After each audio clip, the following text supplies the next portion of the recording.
اعوذ باللہ من الشیطان الرجیم بسم اللہ الرحمن الرحیم۔ ویورز السلام علیکم۔ ویورز میں ہوں آپ کا میزبان سید احمد سمیع اور آپ دیکھ رہے ہیں سید احمد سمیع یوٹیوب چینل راولپنڈی اسلام آباد سے۔ ویورز آج ویڈیو ذرا میں وقت سے پہلے بنا رہا ہوں، اس کی وجہ کچھ ایسی ہے کہ بہت ہی ضروری بات تھی جو میں نے اپنے ویورز تک پہنچانی تھی۔ تو سب سے پہلے میری یہ التماس ہے آج کہ جس نے سچ سننا ہو وہ اس ویڈیو کو دیکھے، اور جس نے سچ نہیں سننا ہو وہ بے شک آف کرے اور اپنے کام کرے جو اس نے کرنے ہیں، اور جس کو حقیقت سننی ہے وہ صرف یہ آج سن لے۔ تو بات یہ ہے کہ ویورز کے ایبسولوٹلی ناٹ، یہ ایک لفظ تھا جو عمران خان نے امریکہ کے ایک ٹی وی چینل کو انٹرویو دیتے ہوئے ان کے اینکر کو کہا، جب اس نے یہ سوال پوچھا کہ کیا آپ ہوائی اڈے یا راہداری دیں گے، تو اس نے کہا ایبسولوٹلی ناٹ۔ اس کا آفٹر شاٹ، کیونکہ یہ امریکہ اس قسم کا لفظ سننے کا عادی نہیں رہا، معذرت کے ساتھ، بہت زیادہ معذرت کے ساتھ، اپنے فوجی افسران جو اس ملک پہ حکومت کرتے رہے، 3 جنرل، ان سے بھی جو زندہ ہیں ان کے لیے بھی، اور جو وفات پا چکے ہیں ان تمام کے ساتھ معذرت۔ ایوب خان، جنرل محمد ضیاء الحق اور جنرل پرویز مشرف، یہ 3 ایسے افراد ہیں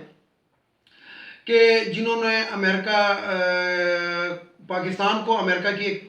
جسے کہتے ہیں کہ طفیلی ریاست تو میں نہیں کہوں گا، کیونکہ اس وقت پاکستان کے بھی ایسے مفادات تھے، اور جو ضیاء الحق نے اور خاص طور پہ پرویز مشرف صاحب نے تو بھرپور طریقے سے حاصل کی ہے، لیکن امریکہ کوئی بھی بات کہتا تھا یہ اس کو مان لیتے تھے۔ اسی طریقے سے 2018 تک آپ کو پتہ ہے کہ تواتر کے ساتھ پاکستان پہ ڈرون اٹیکس ہوتے رہے۔ اب ہوتا کیا ہے؟ اب ہوتا یہ ہے کہ جب ایبسولوٹلی ناٹ ہو گیا تو کوئی چارہ کار نہیں رہا، کیونکہ اب لے پالک بھی کسی کا نہیں بیٹھا ہوتا یہاں پہ، یعنی کہ کوئی طفیلی ریاست تو نہیں ہے پاکستان کی۔ تو فوری طور پہ امریکہ کی ایک نائب وزیر خارجہ جو خاتون تھی، سفید رنگ کا انہوں نے کوٹ پہنا، انہوں نے پاکستان کا دورہ کیا۔ ملاقات کن سے کرتی ہیں؟ مریم نواز صاحبہ سے، شہباز شریف سے، مولانا فضل الرحمان سے اور بلاول بھٹو سے۔ جب وہ ملاقات کرتی ہے تو وہ ان تمام کے پہلے تو گلے شکوے بھی دور کرا دیتی ہے، ان کے ایک سالس کا کردار ادا کرتی ہے، کیونکہ نون لیگ کے اندر بھی بہت توڑ پھوڑ ہو چکی تھی، اور پی ڈی ایم جو ایک مردہ گھوڑا کیا، یعنی کہ دفن ہو چکی تھی پی ڈی ایم، اس کو دوبارہ زندہ کرنے میں امریکن نائب وزیر خارجہ نے کردار ادا کیا، اور سب سے پہلے کیونکہ ان کو پاکستان کے اندر اپنی مرضی کے حکمران چاہیے۔ آرمی چیف سے بھی انہوں نے ملاقات کی۔ اب ہوتا کیا ہے؟ ہوتا یہ ہے کہ وہ مریم صفدر کو، یا مریم نواز جو بھی آپ کہہ لیں، یعنی کہ اس سے ملاقات کرنے کے بعد اس کو کول ڈاؤن کرتی ہے کہ آپ شہباز شریف کے ساتھ آپ مل کے چلیں، پھر شہباز شریف کے پاس جاتی ہیں کہ جناب آپ اس قسم کا وہ کریں، اور اس میں یہ مالی سپورٹ بھی دے رہے ہیں، یعنی کہ امریکہ نے باقاعدہ یہ کہا ہے کہ اگر عمران خان کو ہٹانے کے اندر جتنا پیسہ لگتا ہے ہم دینے کے لیے تیار ہیں، اگر آپ نے خرید و فروخت کرنی ہے تو کریں، جیسے کہ سینٹ کے الیکشن کے اندر ہوتی ہے، خریدے جاتے ہیں لوگ، اسی طریقے سے اگر یہ جو ہے تحریک عدم اعتماد عمران خان کے لیے لائی جاتی ہے، تو ابھی تک تو وہ 6 مہینے تو سیف ہے، کیونکہ انہوں نے خود ہی اعتماد کا ووٹ لے لی، 6 مہینے تو فی الحال وہ سیف ہے، لیکن 6 مہینے کے بعد اگر لائی جاتی ہے تو اس پہ جتنا پیسہ لگتا ہے وہ لگانے کے لیے تیار ہے۔ اب اس کے اندر ہوتا کیا ہے کہ اسی وقت وہ پی ڈی ایم کے مردہ گھوڑے میں بھی جان پڑ جاتی ہے، مولانا فضل الرحمان بھی کسی کھرلی میں سے نکل آتا ہے اور وہ بھی متحرک ہو جاتا ہے، اور یہ تمام کے تمام ویورز یقین جانیں کہ یہ لوگ ملکی مفاد کے لیے نہیں بلکہ اپنے اقتدار کے لیے، ان کو جو مرضی کرنا پڑے اور جتنا مرضی کرنا پڑے یہ کرنے کے لیے تیار ہیں، ان کو عوام سے کوئی غرض نہیں ہے۔ اب اس کے اندر جو ایک تواتر کے ساتھ میڈیا کے اوپر ایک بات پھیلائی جا رہی ہے، سب سے پہلے تو میں لعنت بھیجتا ہوں ان صحافیوں پہ کہ جن کو معلوم ہے وہ وارداتی قسم کے ڈکیت چور لوگوں کو ٹی وی کے اوپر لا کے روزانہ ان کے انٹرویو کرتے ہیں، اور نیریٹو اس طرح پھیلایا کہ جو سچ کا گمان ہونے لگے۔ تو اس کی ایک کڑی یہ بھی تھی کہ جناب یہ جو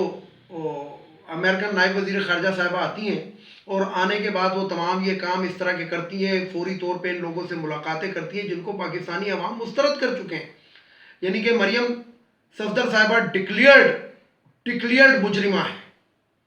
شہباز شریف کے اوپر کیسز ہیں گے، اور کیسز بھی وہ آئیں گے کہ جس دن اس کی پیشی ہوتی ہے تو اس دن وہ بیمار ہو جاتا ہے، کمر میں درد ہو جاتا ہے، سیڑھیوں سے گر جاتا ہے، کچھ بھی ہو جاتا ہے۔ مولانا فضل الرحمان جو کہتا ہے کہ میں نیب کو اپنے جوتے کی نوک پہ رکھتا ہوں، حرکت الانصار نام کی دہشت گرد تنظیم اس شخص نے بنائی ہوئی ہے اور جس کی وجہ سے یہ حکومت کو بلیک میل کرتا ہے، اور ان کا جو لے پالک ہے گا، اب تو یہ ڈکلیئرڈ ہو چکا کہ یہ جو ٹی ایل پی والے بھی تھے یہ بھی ان کے لے پالک تھے۔ اور بلو رانی جیسا کہ آپ کو معلوم ہے کہ سندھ کے اوپر پچھلے 15 سال سے حکومت کر رہے ہیں، لیکن پچھلے 15 سال سے سندھ کے عوام کو کیا ملا یہ سب معلوم، یعنی کہ آپ نے ڈکیتی کرنی ہو تو زرداری سے سیکھیں، چوری کرنی ہو تو نواز شریف سے سیکھیں، اگر آپ نے منشیات اسمگل کرنی ہے تو رانا ثناء اللہ سے سیکھیں، اگر آپ نے شربازیاں اور شو بازیاں کرنی ہے تو شہباز شریف سے سیکھیں، اور اگر آپ نے سائنس کے اوپر کوئی لیکچر دینا ہے تو آپ بلو رانی سے لیں، یعنی کہ بلاول بھٹو سے، کہ زیادہ بارش ہوتی ہے تو زیادہ پانی آتا ہے۔ تو مقصد یہ ہے کہ آپ کو اس ٹائم یہ ویڈیو میری ریلیز کرنے کا صرف اور صرف بتانے کا مقصد یہ تھا کہ پاکستان کی منتخب حکومت کے خلاف امریکہ ایک بہت ہی گہری قسم کی سازش کر رہا ہے، جس کے اندر جو اہلِ کار بنا ہوا ہے وہ مولانا فضل الرحمان، مریم صفدر، شہباز شریف، نواز شریف، آصف زرداری اور بلاول بھٹو زرداری، یہ تمام کے تمام اس کے اندر شریک ہیں۔ یہ جو فوری طور پہ جلسے جلوس اور ہنگامے اور فلانے اور ڈمائی یہ جو شروع ہو گئے، یہ اسی چیز کی کڑی ہے، اور یہ جو ٹی ایل پی بھی نکل کر آئی تھی یہ بھی اسی چیز کی کڑی ہے۔ تو بات یہ ہے ویورز کہ عوام سے میری صرف اتنی ہی گزارش ہے، اور ساتھ میں یہ جو میرے کوئی ویورز ہیں اگر وہ آرمی میں، نیوی میں، ایئر فورس میں ہیں تو میری ان سے یہ التماس ہے کہ اس ویڈیو کو زیادہ سے زیادہ وائرل کریں۔ اس کی وجہ کیا ہے؟ اس کی وجہ یہ ہے کہ جو ہمارے افسران ہیں آرمی کے، پاکستان میں برملا کہتا ہوں کہ پاکستان کے اندر اگر کوئی طاقتور ترین ادارہ ہے تو وہ مسلح افواج ہے، اور یہ تمام کے تمام جو ہے وہ جرابیں سونگنے، لانگ بوٹ کو چاٹنے اور تک کے اوپر یہ آ جاتے ہیں جتنے بھی سیاستدان ہیں اقتدار کے لیے۔ تو میری آرمی چیف تک یہ اس طریقے سے، مطلب یہ جتنے بھی ہمارے آرمی کے افسران ہیں گے، سینئر افسران ہیں گے، کور کمانڈر ہیں، ان تک یہ میری بات پہنچنی چاہیے کہ خدا کے لیے، میں نے ایک ویڈیو کے اندر کہا تھا کہ جب سارے چور اچکے ایک ساتھ مل سکتے ہیں اپنی کرپشن بچانے کے لیے، تو آپ جو ملک کے بڑے ہیں، جو آپ ملک کی کریم ہیں، جو عوام آپ کی طرف دیکھتی ہے، آپ کے فیصلوں کو دیکھتی ہے، آپ کو قدر کی نگاہ سے دیکھتی ہے، تو خدا کے لیے آپ سب بھی ایک ہو جائیں، ملک اور قوم کے لیے ایک ہو جائیں۔ اور ملک اور قوم کے لیے ایک ہونے کا مطلب یہ نہیں ہے کہ آپ اپنے بیوی بچوں کو قربان کر دیں، اس کا مطلب صرف یہی ہے کہ چور اچکوں کو چور دروازے سے اقتدار میں مت آنے دیں، اور اس کا کوئی بھی وہ نہیں ہے۔ یعنی کہ آرمی چیف کو میں اسپیشل طور پہ کہوں گا، اچھا دیکھیں جی، ایک نیریٹو پھیلایا گیا کہ جناب آرمی چیف کی اور شاید عمران خان کی وہ جو D G I S I کے اوپر شاید کٹی ہو گئی ہے، تو کٹی تو ایسی کوئی بات، کیا آرمی کا جو آرمی چیف ہے کیا وہ بچے ہیں؟ اور کیا یہ بچوں کا گیم ہے کہ جناب ایک چھوٹی سی بات پہ یا بڑی سی بات پہ کٹی ہو جائے؟ ایک آدھ بات کے اوپر کچھ بھی نہیں ہوتا، اور اگر ہوتا بھی ہے تو وہ 1 مہینہ پہلے نوٹیفیکیشن کی جو یعنی کہ اجتماعی بات تھی وہ اب تمام کی بات ہو گئی، اور جناب اس کو ایک قوت مل گئی کہ نہیں جی ہم تمام اس چیز کے اوپر راضی ہیں کہ D G I S I کون ہوگا۔ اور ابھی تک موجودہ ٹائم تک، جب تک میں آپ سے ویڈیو میں مخاطب ہوں، سابقہ جو جن کو ابھی ٹرانسفر ان کی آ چکی ہے لیکن ابھی انہوں نے ہینڈ اوور ٹیکنگ اوور نہیں کیا، فیض حمید صاحب موجود ہیں، اور نیریٹو یہ پھیلایا جا رہا ہے گا، اور یہ پھیلانے کی کوشش کی گئی خاص طور پہ ہمارے یہ جو تھرڈ کلاس قسم کا میڈیا ہے، جس میں یہ نجم سیٹھی ہو گیا، ڈاکٹر دانش ہو گیا، اس قسم کے جو لوگ ہیں وہ یہ نیریٹو پھیلا رہے تھے کہ جناب باجوہ صاحب کے بعد جو ہے آرمی چیف ان کو لایا جائے گا، کیا نام ہے، فیض حمید صاحب کو، اور عمران خان ان کو 25 کے بعد 28 تک کی ایکسٹینشن دے کے اقتدار کے یہ، تو یہ ایسے فضول والی باتیں ہیں۔ باجوہ صاحب کو ایکسٹینشن صرف اس لیے دی گئی تھی کہ اس وقت پاکستان کے حالات ایسے نہیں تھے، اور اسی طریقے سے فوج میں بے چینی پھیلانے کی کوشش کی جا رہی ہے کہ تقریباً 6 سے 8 جرنیل جو ہیں وہ فارغ ہو جائیں گے، کیونکہ اگر فیض حمید صاحب کو ایکسٹینشن ملتی ہے تو ظاہری بات ہے 6 یا 7 ہوتے ہیں لائن کے اندر لگے، تو وہ بھی فارغ ہو جائیں گے۔ تو یہ ایک سازش کے تحت آرمی کے اندر ایک بغاوت پھیلانے کی کوشش کی جا رہی ہے۔ تو آرمی چیف اور جتنے بھی سینئر افسران ہیں وہ اس چیز کو سمجھیں، اور چوروں کو مت اقتدار میں آنے دیں۔ یہ وہی لوگ ہیں گے کہ جو آپ لوگوں کو خلائی مخلوق اور خفیہ ہاتھ اور کیا کیا باتیں آپ لوگوں کے بارے میں کرتے رہیں۔ تو میری ویور سے بھی یہی گزارش ہے کہ ہر چیز کے اوپر نظر رکھیں، دیکھیں کیا ہوتا ہے. لیکن بہرحال جتنا میں سمجھ سکتا ہوں، پاکستانی قوم نے